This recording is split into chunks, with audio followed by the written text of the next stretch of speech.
सर्वोच्च न्यायालय निष्पत्ति को विरोध कर सारा देश में आज जो 14 घंटिया भारत बंद डाकरा दि जाइए ए अवसर में महांगा बड़चणा दलित संगठन ए सामिल होती अंचल दे जाइथिबा जातीय राजपथ में संगठन पक्षर विक्षोभ प्रदर्शन कर गाड़ी चलाचल बंद कर फलस्वरूप यह बंदर प्रभाव में स्थानीय बालीचंद्रपुर बजार समेत अन्य अंचल में बंदर प्रभाव पड़ी।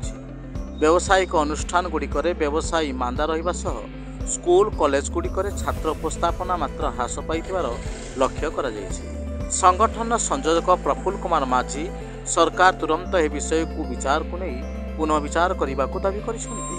मो ना प्रफुल्ल कुमार माझी मु महांगा एवं बड़चणार अनुसूचित जातिर संयोजक भाव में कार्य करुछि।